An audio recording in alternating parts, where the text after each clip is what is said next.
Commander Vextar's 4 legs trembled as he stepped onto the gleaming crystal platform of New Kalara spaceport. The twin moons hung like jewels against the purple sky, casting their familiar glow over the needle-sharp towers of his home city. After 3 brutal years fighting in the Outer Rim War, everything looked smaller than he remembered. The transport ship behind him hissed as its engines cooled down. Steam rose from the hull, carrying the metallic scent of deep space travel. Vextar adjusted his ceremonial armor, the weight of his combat medals feeling heavier than ever.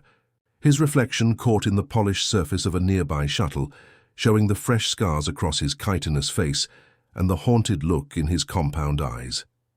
"Sir, your luggage pods will be delivered within the hour," called out a young dock worker, his voice echoing off the crystalline walls.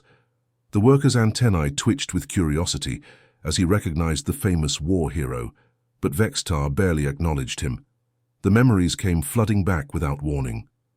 Captain Kim Daeho standing calmly in the middle of a firefight, speaking into his comm device, in that terrifyingly quiet voice humans used when they were about to do something impossible. Lieutenant Park Sora crouching beside wounded Skarn, prisoners, whispering words that made hardened alien warriors weep with fear. Sergeant Lee Hansol rigging captured enemy equipment in ways that turned their own technology against them, like supernatural punishment. "Commander Vextar!" The sharp click of his aide, Sub-Commander Klixrin, broke through his dark thoughts. The younger Kalani rushed across the platform, his ceremonial robes fluttering behind him. "Welcome home, sir. The entire Corps has been waiting for your return." Vextar's mandibles clicked in what passed for a smile among his people, but the gesture felt hollow. "Good to see you, Klix. How are the new recruits?" "Eager to hear your war stories, Commander. They speak of you like a legend. The Kalani who fought beside the dreaded humans and lived to tell about it." Klixren's eyes sparkled with admiration. If only he knew, Vextar thought grimly. The humans weren't dreaded because they were savage or cruel. They were dreaded because they understood something about warfare that no other species in the galaxy had ever grasped. They didn't just fight to win battles, they fought to win minds. The memory of Major Choi Minho's voice still gave him chills. During the siege of Kepler Station, when 10,000 Thaxian shock troops had them surrounded, the Major had done something that defied all logic. Instead of calling for reinforcements or preparing for a last stand, he had somehow convinced the enemy that every human soldier they killed would return as an unstoppable ghost warrior. "The Council of Elders is waiting for your debrief," Klixren continued as they walked toward the maglev transport. "They want to understand how the humans ended a 30-year war in just 8 months. Vextar's stomach churned. How could he? Explain that humans didn't fight like other species. The Kalani fought with honor, following ancient codes of conduct. The Skarn fought with rage and overwhelming numbers. The Thaxians fought with cold precision and advanced technology. But humans fought with something far more dangerous than weapons or tactics. They fought with imagination, the maglev capsule. Whisked them through the crystal tubes that connected the spaceport to the city center. Through the transparent walls, Vextar watched the familiar sights of home blur past. The meditation gardens where young Kalani learned patience, the warrior academies where they studied traditional combat forms, the temples where they honored their ancestors who died gloriously in battle. All of it seemed so naive now, so innocent. "Sir, are you feeling well?" Klixren asked, noticing his commander's silence. The medic said there might be some adjustment difficulties after extended combat exposure. "I'm fine," Vextar lied. He wasn't fine. None of the alien veterans who had served with humans were fine. They all carried the same haunted look, the same nervous habits. They had seen something that changed their understanding of what warfare could become. The transport slowed as they approached the council chambers, a massive dome of living crystal that pulsed with soft blue light. Vextar could see the shadows of the council members moving inside, waiting for him. Waiting for answers he wasn't sure he could give. His communicator buzzed with an incoming message. The sender's identification made his blood run cold. Galactic War Crimes Tribunal. The message was brief but ominous. "Commander Vextar, your testimony regarding human combat methods is required. Recent battlefield recordings have raised serious questions about the nature of human warfare. Report to Tribunal.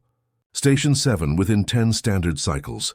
Vextar deleted the message and closed his eyes. They wanted him to explain how Sergeant First Class Kim Yuri had convinced an entire enemy fleet to retreat by broadcasting what she claimed were the voices of dead human soldiers demanding vengeance. They wanted to know how Captain Lee Dong-min had ended a ground assault by making the attackers believe that human corpses were rising from their graves to continue fighting. The truth was simple and terrifying. Humans didn't just win wars. They rewrote the rules of reality itself, turning their enemies' own minds into weapons against them. The stark white walls of Tribunal Station 7 made Vextar's skin crawl. Everything here was designed to be emotionless, clinical, perfect for dissecting the horrors of war without getting blood on your hands. He sat across from Investigator Zermoth, a massive cephalopod whose purple tentacles moved constantly as he operated multiple holographic displays at once. "Before we begin, Commander," Zermoth's voice bubbled through his translator device, "I must warn you that some of this footage is disturbing. We've had 3 investigators request transfers after reviewing human combat methods." Vextar's mandibles clicked nervously.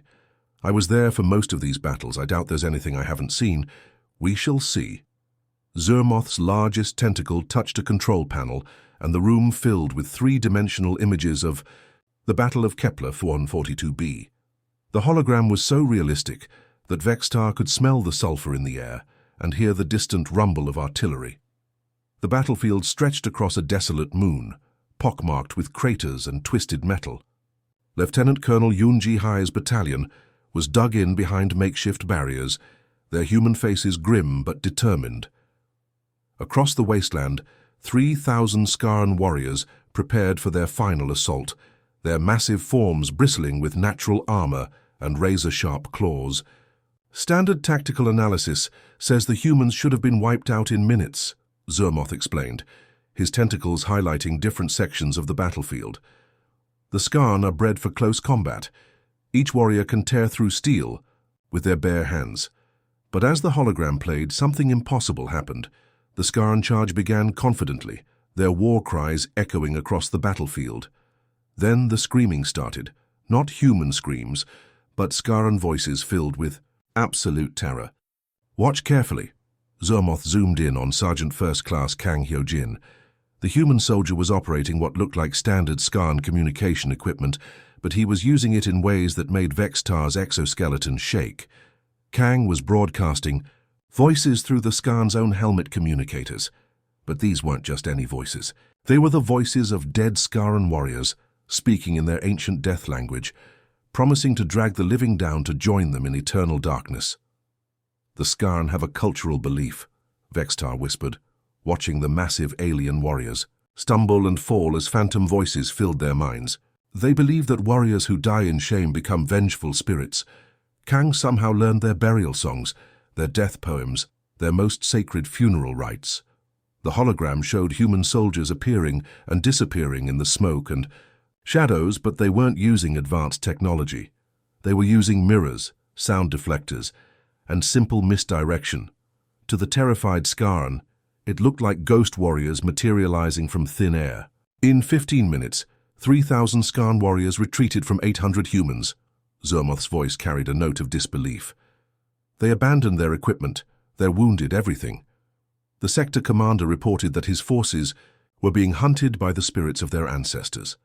"The Skarn still won't go near that moon," Vextar confirmed. "They call it the Whispering Death. Some of their shamans claim you can still hear the voices of angry spirits when the wind blows. Through the wreckage." Zermoth switched to another recording. This time the scene was a massive space station under siege. Captain Nam Bo-Ra stood in the command center, surrounded by banks of communication equipment. Her face was calm, almost serene, as she worked at multiple consoles simultaneously. "This is the Titan station siege," Zermoth explained.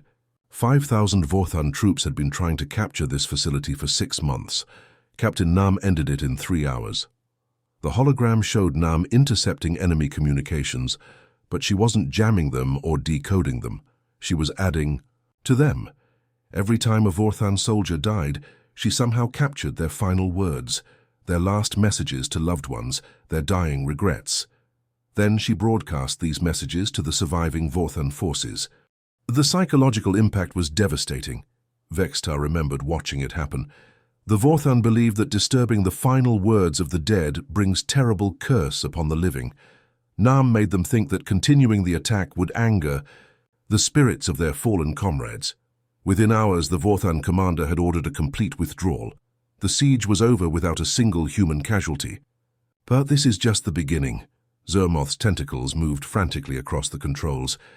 Look at what Major Shin Dong-wook did to the Thaxian Third Fleet. The new hologram showed a massive space battle. Sleek Thaxian warships surrounded her small human fleet, their energy weapons charging for what should have been a quick execution. Major Shin commanded from the bridge of a damaged cruiser, his crew working desperately at damaged consoles. But instead of fighting back, Shin did. Something that made even Vextar question what he was seeing. The human major somehow hacked into the Thaxian ship's internal systems, not to damage them, but to make them think they were being haunted. Lights flickered in patterns that matched Thaxian funeral ceremonies. Computer screens displayed the faces of dead Thaxian officers. The ship's speakers began playing sounds that the Thaxians associated with their version of hell. The Thaxian crews reported that their dead comrades were appearing on their ships. Zermoth's voice was barely above a whisper. They claimed to see ghost officers giving orders, phantom engineers working in the engine rooms, spectral soldiers walking the corridors. The mighty Thaxian fleet, which had never retreated from any battle, suddenly broke formation and fled into deep space. Their commander's final transmission was a terrified report about his ship being taken over by the vengeful spirits of human soldiers. Shin never fired a shot, Vextar said, his voice hollow. He defeated an entire fleet using nothing but their own superstitions and fears. Zermoth's tentacles stopped moving. The holographic displays faded, leaving them in the sterile white chamber. Commander, in all my years investigating war crimes, I've never seen anything like this. The humans aren't just winning battles, they're weaponizing the very concept of death itself. Vextar stared at the empty space where the holograms had been. They don't just study our military tactics, our technology, our strategies. They study our souls. They learn what we fear in the darkness when we're alone, and then they become that fear. The tribunal chamber felt colder as more evidence piled up on Zermoth's displays. Vextar watched pattern after pattern emerge from the data, each one more disturbing than the last. The humans hadn't just won battles. They had systematically studied every species in the galaxy and turned their deepest fears into weapons. Look at this compilation. Zermoth's tentacles danced across the holographic controls. 47 separate engagements across 12 systems. In every single case, humans achieved victory not through superior firepower, but through psychological manipulation that bordered on the supernatural. The first recording showed Colonel Bei Jin standing in the command bunker on Titan 7. The battle had been raging for weeks, with hegemony forces slowly grinding down the human defenders. By all military logic, the humans should have retreated, or called for massive reinforcements. Instead, Colonel Bei did something that defied explanation. Watch this carefully, Zermoth highlighted the timestamp. The turning point happens at 14:32 Standard Time. On the display, dead human soldiers began appearing on the battlefield, but these weren't hallucinations or holograms. They were actual human bodies, moving with purpose, carrying weapons, coordinating attacks against their former enemies. The hegemony troops, who had killed these same soldiers hours earlier, watched in absolute horror as their victims returned to fight again. How is this possible? One of the tribunal members gasped, his crystalline form flickering with disbelief. Vextar's mandibles clicked grimly. Medical nanobots. The humans had developed technology that could reanimate dead tissue for short periods. Not true resurrection, but close enough to break enemy morale completely. The psychological impact was instant and devastating. Hegemony soldiers who had fought bravely against living humans suddenly found themselves facing an army of the undead. Their own weapons had created these monsters, and now those monsters were hunting them with cold precision. The entire hegemony Force abandoned the planet within 6 hours, Zermoth noted. They left behind billions of credits worth of equipment and strategic resources, all because they believed they were fighting creatures that couldn't die.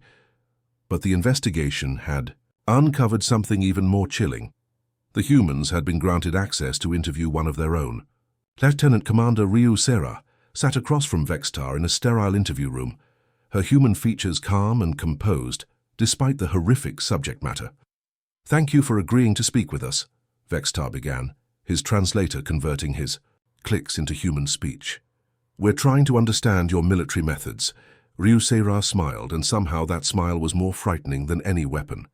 "We call it mythological warfare, Commander. It's quite simple, really. Every species in the galaxy has stories that terrify them, ancient legends about monsters, spirits, demons, things that go bump in the night. We study these stories, then we become them.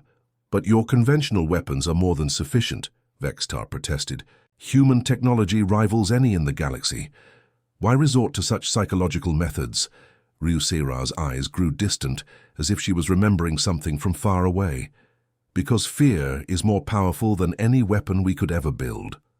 When an enemy fears you more than death itself, they stop being an enemy. They become then careful. They think twice before attacking human colonies. They negotiate instead of fighting. They avoid us entirely." She leaned forward, her voice dropping to barely above a whisper.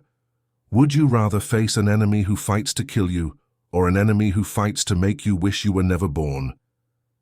The files Zermoth had compiled told the complete story. Brigadier General Ote Kyung had spent months studying ancient Kalani folklore before the Rimwood campaign. He had learned about the shadow dancers, mythical spirits that Kalani children feared in bedtime stories. These creatures supposedly appeared as dark figures that moved wrong, spoke in voices of the dead, and could phase through solid matter. During the Battle of Kalani 7, O's forces had used advanced camouflage technology, voice modulators, and phase-shifting equipment to perfectly mimic the shadow dancers. Entire battalions of Kalani soldiers had thrown down their weapons and fled rather than face what they believed were creatures from their oldest nightmares. "My own people surrendered to legends," Vextar said quietly, reviewing the footage. "Grown, warriors trained soldiers, reduced to terrified children by humans pretending to be monsters from fairy tales." The most disturbing case was Master Sergeant Song Mi-young at Proxima Station. The siege had lasted 8 months, with consortium forces slowly starving out the human defenders. Song was badly wounded in the final assault, clinically dead for several minutes before medical nanobots revived her. Instead of hiding her resurrection, Song used it as a weapon. She walked openly among enemy forces, showing her fatal wounds, speaking calmly about her death experience. She claimed that dying had freed her from the fear that limited living soldiers. Bullets couldn't hurt someone who was already dead. Pain meant nothing to a corpse. Death held no terror for the already deceased. The psychological warfare was so complete, Zermoth's voice carried notes of awe and disgust, that enemy forces began believing Song was truly undead. They reported that she could walk through walls, survive direct hits from plasma weapons, and appear in multiple locations simultaneously. The security footage showed the truth. Song was using smoke grenades, mirror systems, and careful timing to create illusions. But to the terrified consortium troops, she had become a ghost warrior, an unstoppable revenant that haunted their dreams and waking hours alike. The siege ended when the consortium commander evacuated his entire force. Vextar remembered receiving the reports. 20,000 seasoned troops retreating from one human woman who claimed to be already dead. "The humans have created a new form of warfare," Zermoth concluded, his tentacles trembling slightly. "They don't just defeat enemies, they traumatize them so completely that the very thought of fighting humans becomes unbearable." Vextar stared at the compiled evidence. Humans had studied every species, learned their fears, their legends, their deepest psychological vulnerabilities. Then they had transformed themselves into living nightmares, becoming the monsters that alien children saw in their darkest dreams. "They're not just soldiers," he whispered. "They're myth makers. They're writing new legends across the galaxy, and in every story, humanity is the thing that goes bump in the night. The silence in Vextar's quarters was broken only by the hum of the space station's life support systems. After 3 weeks of investigation, he had finally gained access to the classified human military communications archive. What he found there shattered everything he thought he knew about the war. The first transmission made his blood run cold. General Kim Woo-jin's voice crackled through the speakers, calm and measured as always, but the words he spoke changed everything. Admiral Park, we need to discuss the Kalani situation. Our psychological warfare teams are reporting that Commander Vextar and his unit are showing signs of severe stress after witnessing Operation Phantom Echo. Admiral Park Yoonji's response came through clearly. I was afraid of this. The alien species can't handle seeing us operate at full capacity. We need to implement Protocol 7 immediately. Vextar paused the recording, his mandibles clicking. Nervously, Protocol 7? He had never heard of such a thing during his entire time serving with human forces. He scrolled through the files, finding reference after reference to operational limitations specifically designed around alien psychological tolerances. The next transmission was even more disturbing. Major Lee Subin's voice filled the room. Command, requesting permission to escalate psychological operations against the Skarn forces on Kepler 442b. Current fear-based tactics are only operating at 30% effectiveness. Denied, Major, came the reply from General Kim. The Kalani observers can't handle seeing us at full capacity. We need to keep it toned down around them. Use standard mythological protocols only. Vextar's exoskeleton began to shake. 30% effectiveness. The battle he had witnessed, where human forces had convinced 3,000 Skarn warriors they were fighting an army of ghosts, was only 30% of what humans were capable of. He dove deeper into the archives, finding operational reports that painted a picture of systematic restraint. Captain John Minar's after-action reports were filled with clinical discussions about acceptable fear thresholds for different species. Kalani forces show maximum psychological stress at Level 3 supernatural manifestations. One report read, recommend limiting operations to Level 2 when Kalani allies are present. Skarn warriors can withstand Level 4 fear protocols before experiencing battlefield trauma. Thaxian crews demonstrate complete breakdown at Level 5 mythological warfare. The humans had created a scale, a scientific measurement of how much terror each species could handle before their minds snapped completely. And they had deliberately limited themselves to keep their allies functional. Vextar found video logs from battlefield commanders speaking privately to their superiors about the challenges of fighting alongside alien forces. Colonel Park Sung-ho's face appeared on the screen, exhaustion clear in his human features. The hardest part isn't fighting the enemy, he said. It's holding back enough that our allies don't realize what we really are. Yesterday, I had to stop Sergeant Kim from implementing a Level 7 fear protocol because the Vorthan observers were already showing signs of psychological breakdown from watching Level 3 operations. Level 7? Vextar had never even heard humans mention anything above Level 3. What could possibly be more terrifying than convincing enemies they were fighting the undead? The answer came in a classified briefing recorded by Colonel Yang Hee-won. Her voice was steady, professional, but the content made Vextar question everything he thought he knew about humanity. Gentlemen, ladies, we need to discuss the long-term implications of our psychological warfare capabilities. Our xenopsychology teams have completed their analysis of galactic species responses to our full operational capacity. She paused, and Vextar could hear the rustle of papers in the background. The results are concerning. If we stopped holding back, if we implemented Level 10 mythological warfare protocols across all theaters, the war would end within 72 hours. Every enemy force in the galaxy would surrender unconditionally. That sounds like good news, came a voice from the audience. It's not, Yang continued, because they wouldn't just surrender, they'd worship us. Our psych teams believe that full-scale mythological warfare would convince most species that humans are actual gods or demons. They would either bow down in religious reverence or flee to the furthest corners of the galaxy in absolute terror. Another voice spoke up, and that's a problem because Because neither outcome serves our goals, Yang's voice hardened. We're not fighting to become galactic emperors or mythical beings.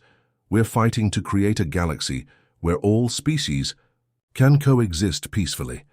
If everyone either worships us or fears us beyond rational thought, we haven't created peace. We've created a cosmic dictatorship based on terror. Vextar sat back in his chair, his mind reeling. The humans had been fighting with one hand tied behind their backs the entire time. Everything he had witnessed, every impossible victory, every moment when human forces had seemed like supernatural beings, had been them deliberately holding back. He found another recording, this one from Captain Nam Bo Ra after the Titan Station siege. Her voice was tired, almost sad. "Command, I need to report a security breach.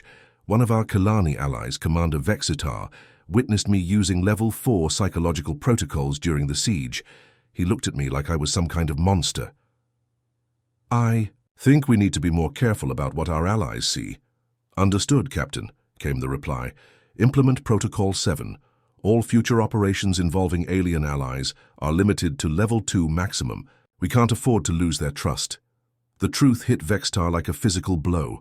The humans hadn't been showing off their power during the war. They had been carefully hiding it.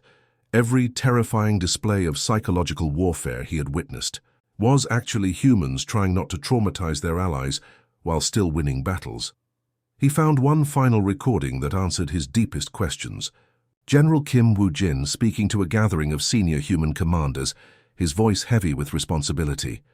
"I know some of you think we're being too cautious. You believe we could end this war tomorrow if we just unleashed our full capabilities. You're right, we could. But ask yourselves this: what kind of galaxy do we want to create? One where humans are feared as gods of war, where other species cower at the mention of our name, or one where we're respected as allies who helped bring peace?" He paused, and when he continued, his words burned themselves into Vextar's memory. If we stopped holding back, the galaxy wouldn't just surrender to us. They'd worship us as gods or hate us as devils. Neither outcome serves the cause of peace, so we fight with restraint. We become just frightening enough to end conflicts quickly, but not so terrifying that we traumatize our friends along with our enemies. Vextar turned off the recording and sat in stunned silence. The humans had been protecting him, protecting all their alien allies from witnessing their true nature. They had calculated exactly how much of their power they could reveal without breaking the minds of those who fought beside them. The most terrifying military force in galactic history had been fighting at partial strength the entire time, not to spare their enemies but to spare their friends. The Grand Assembly Hall of Tribunal Station 7 had never felt more imposing. Vextar stood at the center of the circular chamber, surrounded by representatives from 47 different species, all waiting to hear his final report. The sealed datapad in his hands contained the truth about human warfare capabilities. But that truth felt heavier than a neutron star. Ambassador Krillthex of the Hegemony leaned forward, his multiple eyes focused intently on Vextar. "Commander, we've waited weeks for your conclusions. The galaxy needs to know if humans violated the Galactic War Accords." Vextar's mandibles clicked nervously as he looked around the chamber. The Skarn delegate sat rigid in his reinforced chair, still bearing scars from battles against human forces. The Thaxian representative's crystalline form flickered with anticipation. Even the normally calm Vorthan observer seemed tense. They all wanted answers. They all needed to understand how humans had ended a 30-year war in just 8 months. But giving them the truth would destroy everything. In his mind, Vextar replayed the memories that had haunted him for weeks. Captain Imdahai crouching beside him as enemy fire rained down around their position.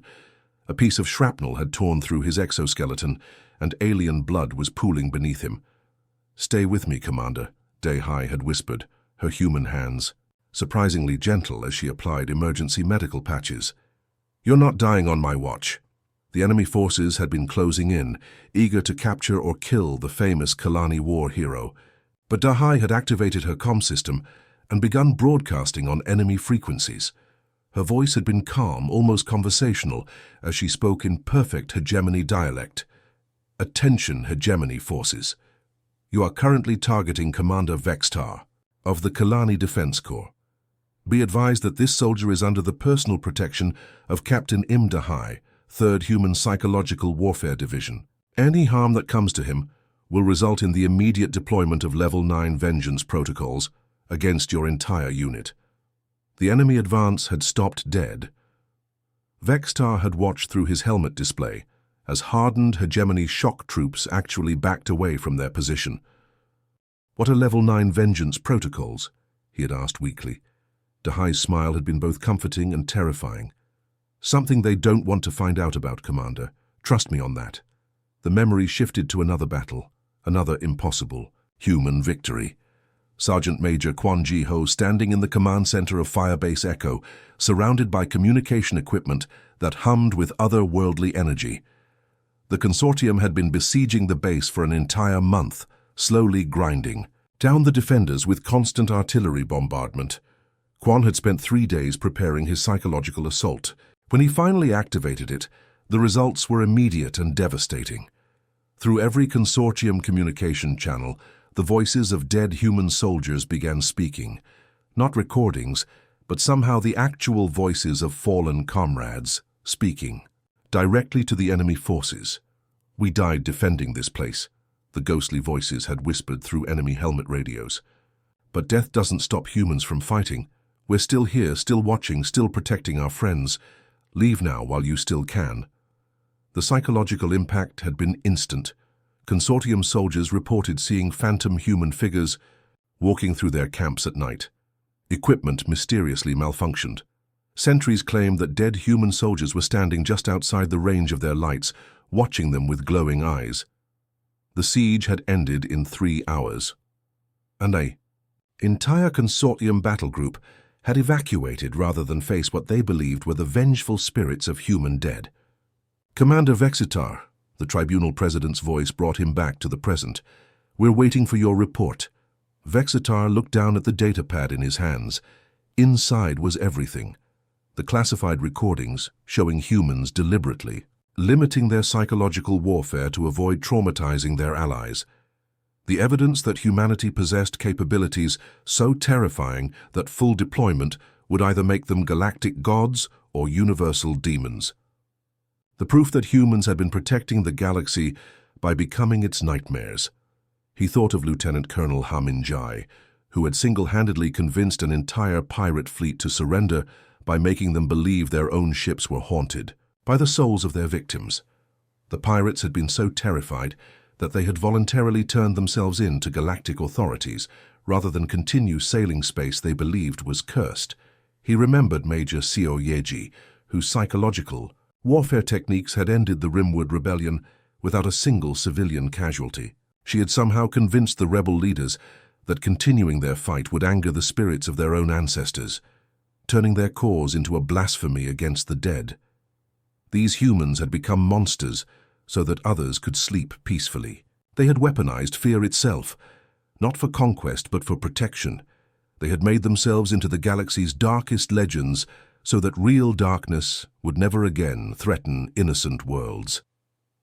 "Honorable Tribunal," Vextar began, his voice steady, despite the magnitude of his decision.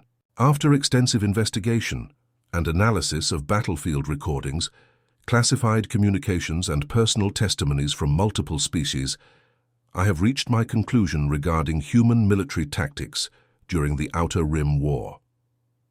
The chamber fell silent. Even the soft hum of the station's life support systems seemed to quiet in anticipation. "I find no evidence of war crimes," Vextar stated clearly. "Human tactical methods, while unorthodox and psychologically intensive, fall within acceptable parameters of warfare as defined by the Galactic War Accords. Their psychological operations were limited, controlled, and focused on achieving rapid conflict resolution with minimal casualties." Murmurs of surprise rippled through the chamber. Ambassador Krilthex's eyes narrowed. "Commander, surely you witnessed techniques that exceeded normal psychological warfare parameters." "I witnessed innovative tactics designed to end conflicts quickly and decisively," Vextar replied smoothly. "The humans demonstrated remarkable creativity in achieving victory while minimizing both friendly and enemy casualties. Their methods, while unusual, served the greater good of galactic peace." The Skarn delegate shifted uncomfortably. What about the reports of supernatural phenomena on battlefields where humans were present? Psychological warfare often creates impressions that exceed reality, Vextar answered. The fog of war combined with stress and fear can make conventional tactics appear supernatural. I found no evidence of actual paranormal activity, only highly effective psychological operations. The lie came easily now. Too easily. But it was a lie that would protect not just humanity, but the entire galaxy from a truth too dangerous to know. This tribunal accepts your findings, the President announced. Let the record show that human forces are cleared of all charges related to unconventional warfare methods. As the session ended and representatives began filing out, Vextar remained standing in the center of the chamber. He activated his personal datapad and highlighted the file containing his real report. With a simple command, he deleted everything. Weeks of investigation, hours of testimony, proof of humanity's true capabilities, all erased with the press of a button. Some truths were too dangerous for the galaxy to know. Humanity's greatest weapon wasn't their ability to become the monsters that haunted alien nightmares. It was their choice to remain guardians instead of gods, protectors instead of conquerors, friends instead of feared overlords. Walking through the station corridors toward his transport, Vexitar felt a strange sense of peace. The galaxy would continue on, protected by humans who fought their battles in the shadows of fear and legend. Other species would sleep safely in their beds, never knowing that their dreams were guarded by beings who had mastered the art of becoming nightmares. The humans would continue their work, becoming whatever the galaxy needed them to be. When diplomacy failed, they would be negotiators. When peace was threatened, they would be warriors. When enemies needed to be stopped, they would be monsters. And when the battle was over, they would quietly return to being friends, allies, and guardians. As his transport lifted off from the station, Vextar looked out at the stars and smiled. Somewhere out there, human forces were standing watch, keeping the darkness at bay by becoming darkness themselves. They were the galaxy's protectors, and the galaxy would never need to know the true cost of that protection. Perhaps that was exactly as it should be. The end.